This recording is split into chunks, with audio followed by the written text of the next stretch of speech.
Hello नमस्कार दोस्तों। आज मैं आया हूँ आपके साथ एक बहुत ही अच्छा सवाल लेकर के। प्रतिशत का सवाल है। इसमें बहुत ज़्यादा कन्फ्यूजिंग होती है। तो इसमें दोस्तों क्या बोला है इसने कि यदि a इंटू 80% बराबर b इंटू 50% और b बराबर a का x% तो x का मान है, यानी कि हमें x की वैल्यू निकालनी है। तो x की वैल्यू निकालने के लिए हम क्या करेंगे, देखो दोस्तों यहाँ पे क्या है, a का 80%, यहाँ पे कुछ भी नहीं करेंगे, बराबर करके a का 80%, यहाँ पे और का चिन्ह हमारा इस तरीके से रहता है, ये प्रतीक चिन्ह है, ठीक है। तो a का 80% लिख लेंगे, 80% यूँ की तो यूँ लिख लेंगे, बराबर b का 50% लिख लेंगे।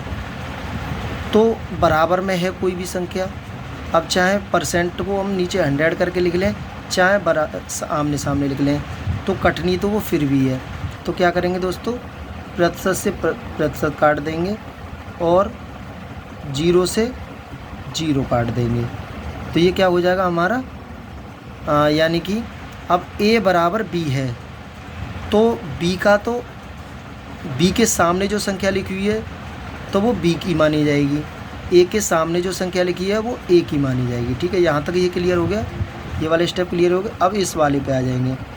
इस वाले में क्या दे रखा है दोस्तों, हमें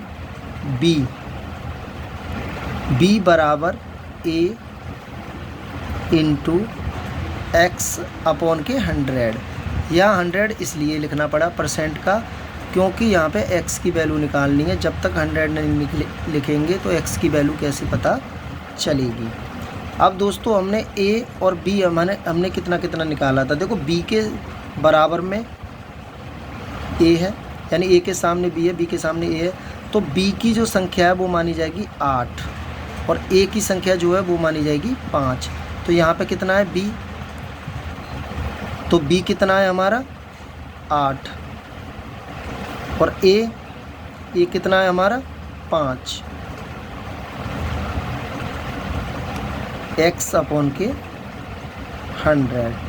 तो दोस्तों 5 से 100 को काटेंगे तो कितना हो गया, 20 पंजे 100 और 8 का क्रॉसिंग मल्टीप्लाई कर देंगे तो क्या आ जाएगा दोस्तों, यहाँ पे 8 दूनी 16, यानी कि 160।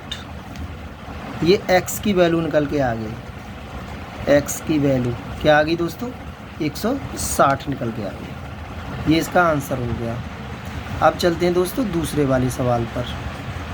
अब ये दूसरे वाले सवाल पर चलते हैं। दूसरे वाले सवाल में क्या कह रहा है हमसे कि यदि a b से 40% अधिक है, b c से 20% कम है, तब a अनुपात c होगा। ये कह रहा है तब a अनुपात c का हमें निकालना है।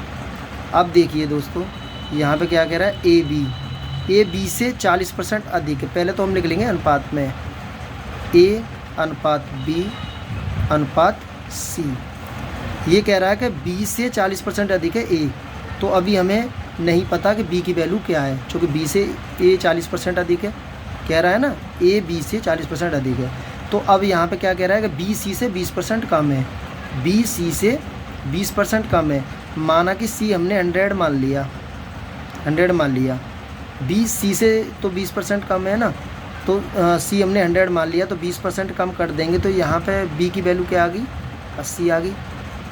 अब जब b 80 आ गया तो ये कह रहा है कि a b से 40% अधिक है, a b से, यानी कि b से 40% अधिक, तो b कितना है हमारा 80,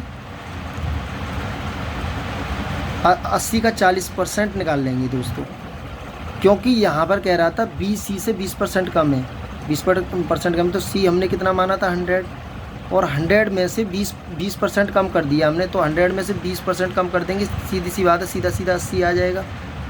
देखो अगर निकाल के भी अगर देखना चाहो तो देख सकते हो, 100 का 20 क्या आ गया, 20 ही आ गया, आया नहीं आया। अब 100 का 20 निकाला, 20 ही आ गया। अब ये कह रहा है 80 का 40 मतलब 40% निकालना है, तो 40 100, 0 से 0 ख़त्म किया, यहाँ पे कितना आ गया 32, कितना आ गया 32। अब दोस्तों क्या करेंगे, 80 में 32 को जोड़ देंगे। 80 में जब 32 को जोड़ देंगे तो क्या हो जाएगा, 2, 8 और 3 11, 112। ए आ जाएगा हमारा यहाँ पे 112। अब दोस्तों इनको हम काट लेंगे तीनों को बराबर। 4 दूनी 8, 4 दूनी 8 और 4 अट्ठा 32, 4 दूनी 8 और 4 से 25 चौका 100। तो अब जी हमसे पूछ रहा है दोस्तों कि ए और सी क्या होगा। तो ए अनुपात सी बराबर, ए कितना है हमारा 28 और सी हमारा कितना है 25। ये आपका आंसर आ गया। दोस्तों अगर वीडियो अच्छी लगी हो तो लाइक करें प्लीज़, शेयर करें और सब्सक्राइब करें। धन्यवाद। मिलते हैं अगली नेक्स्ट वीडियो में।